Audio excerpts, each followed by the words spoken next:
ආයිබෝන් කියලා පිළිගන්නවා දත්වාල හැමෝම. අද මම ඔයගලන්ට අරන් ආවේ බබාලගේ ඇඳුම් මම තියාගෙන ඉන්න විදිහ. ඉතින් ගොඩාක් දේවල් නැහැ.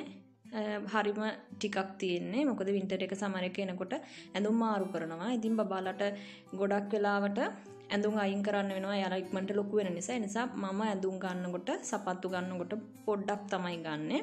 ඉතින් මේකේ තියෙන්නේ බබාලගේ ගෙදරට අඳින ඇඳුම් සහ දුවට කොණ්ඩට අවශ්‍ය දේවල්. එතන උඩම තියෙන්නේ යටට අඳින ඇඳුම් බබාලගේ. මෙතන තියෙනවා පිජාමා, තද සීතලක් තියෙන දවසට අඳින පිජාමා දෙන්නටම දෙක තියෙන්නේ ඒ වර්ගෙන්.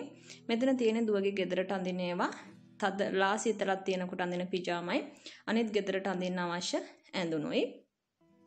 මෙතන තියෙන්නේ පුතාගේ ඒවා මම මේ විදිහට තියන් ඉන්නේ.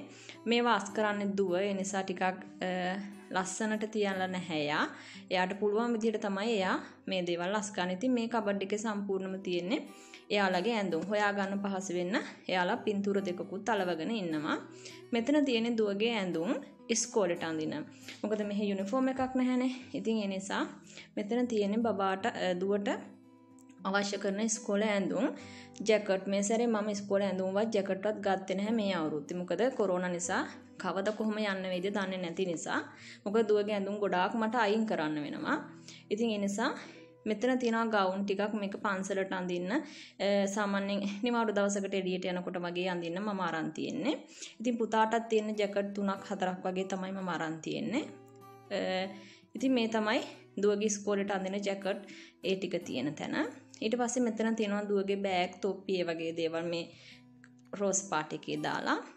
ඊට පස්සේ තියෙනවා මේස් ටික.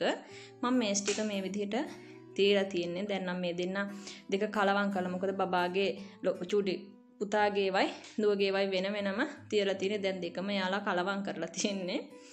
ඉතින් මේ විදිහට තමයි මේස් ටික තියලා තියෙන්නේ ඒගොල්ලන්ගේ. මොකද ඒගොල්ලන්ට ගන්න පහසු වෙන තමයි මම මේ දේවල් ලෑස්ති කරලා තියෙන්නේ.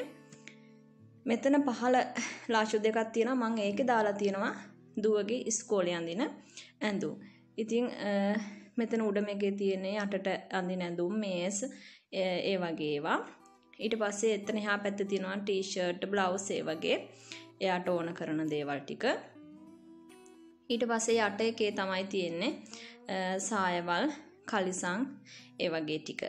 ඉතින් ගොඩක් අරන් නැහැ. මොකද මේ සැරේ තාම ගත්තෙත් නැහැ. ඉතින් මොකද දුව ගොඩක් ඉක්මනට ලොකු වෙනවා. ඉතින් ගොඩක් රෙදි ගත්තාම අයින් කරන්න වෙනවා. ඉතින් මුල් අවුරුදු 3ේදී මට ඒ වගේ අයින් කරන්න උනා. ගොඩාක් ඇඳුම් එයාට අඳින්න බැලුවා අලුත් මේවා. ඉතින් පුතාට මේ තියෙන්නේ පුතාගේ අපේ අල්මාරියෙන් පැත්තක තමයි මම එයාගේ ඒවා තියලා තියෙන්නේ. මොකද එයාට ගොඩක් ඇඳුම් මං අරන් නැහැ. දුවගේ ඇඳුම් අයින් කරන්න උන නිසා මම පුතාට ගන්න එයාට අවශ්‍ය වෙලාවදී විතරයි. ඉතින් මේ තියෙන්නේ පුතාගේ ඇඳුම් ටික තාම ඉස්කෝලේ යන්නේ නැහැ යා. ඉතින් ඒ නිසා එයාට හරිම අඩුවට තමයි අරන් තියෙන්නේ. ඉස්කෝලේ යනකොට තමයි මම එයාට ඇති වෙන්න ඇඳුම් ගන්න හිතන් ඉන්නේ. ඉතින් මෙතන තියෙනවා එළියට යනකොට බබාලට නිින්ද යනවා. ඒ නිසා සීතල කාලේදී මම මේ වගේ තියාගෙන ආරයි යන්න. මෙතන තියෙන්නේ දහම් පාසලට අඳින ඇඳුම් දෙන්නගෙම. පුතා නම් යන්නේ නැහැ. නමුත් පුතාටත් තියෙනවා. ඉතින් මේ යට කොටසේ මම දාන්නේ හොදලා. මට අයන් කරන්න එකතු වෙන රෙදි මම මේ යට කොටසෙන් තියෙනවා. දැන් එකතු වෙලා තියෙනවා. තව හොදන්න තියෙන නිසා මම අයන් කරේ නැහැ. ඔක්කොම එකට අයන් කරන්න. ඉතින් ඒ වගේ තමයි මම පුතාගේ ඇඳුම් ටික තියාගෙන ඉන්නේ. ඊට පස්සේ මෙතන තියෙනවා සපත්තු. මෙතන නම් ගෙදර හැමෝගෙම සපත්තු තියෙන. එකෙන් කොටස් 3ක බබාලාගේ සපත්තු දාලා තියෙනවා. පුතාටත් සපත්තුත්. පුතාට අරන් නැහැ මං ගොඩක්. මොකද යාගෙත් කකුල ඉක්මනට ලොකු වෙන හින්දා පුතාට ගන්නෙ නැහැ. දුවට තියෙනවා. මොකද දුව ඉස්කෝලේ යන නිසා. නමුත් මේ අවුරුද්දේ දුවටත් ගත්තේ නැහැ. මේ තියෙන්නේ දුවගේ සපත්තු. ඉතින් ගොඩාක් සපත්තුත් අයින් කරා. මම ඒ ඔක්කොම එකතු කරන් ඉන්නවා. ලංකාවට එනකොට ලංකාවේ කාට හරි දෙන්න කියලා. මොකද අලුත්ම දේවල් ඇඳුම් සපත්තු ඔක්කොම අලුත්. ගොඩක් මෙහි ජරා වෙන්නේ නැහැ. ඉතින් අපරාධ නිසා මෙහි අයට දුන්නට අගේකුත් නැති නිසා මං හිතන් ඉන්නවා ලංකාවට එනකොට ඒවා ලංකාවට එවලා ලංකාවේ අවශ්‍ය කෙනෙකුට දෙන්න. ඉතින් මේ තියෙන්නේ දුව ඉපදුන දවසේ මුලින්ම ඇඳුම් සපත්තු සහ එයාගේ පෙකණි කටුව පෙකණි ඒ දේවලුත් තියෙනවා. මම මේ විදිහට හදලා යාට දීලා තියෙනවා. 4 වෙනි උපන්දිනේදී තමයි මම මේ විදිහට හදලා යාට දුන්නේ. ඉතින් මෙයා ඒකට ගොඩාක් ආසයි.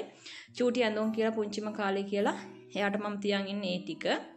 ටයි පළවෙනි උපන්දිනේට ඇඳ ඇඳුමයි අනිත් ඒවා ඔක්කොම මම හම්බෙන අවස්ථාවලදී කාට හරි දෙනවා විශේෂයෙන් ලංකාවට ඒවලා අවශ්‍ය අයට දෙනවා. ඉතින් ඔහොම තමයි මම බබාලගේ ඇඳුම් ලෑස්ති කරලා තියෙන්නේ. හරිම ටිකයි තියෙන්නේ ගොඩක් නැහැ. බබාලටම ගන්න පුළුවන් විදිහට ලෑස්ති කරලා තියෙනවා. ඒ වගේම දෝනිටම කියලා හස් කරගන්නත් මට හරිම පහසුයි. ඉතින් එහෙනම් ආයෙ මම දවසක ඔයගොල්ලන්ට තවත් වීඩියෝ එකක් අරන් එන්න. සුබ දවසක් කියලා ප්‍රාර්ථනා කරනවා ඔයාලා හැමෝටම.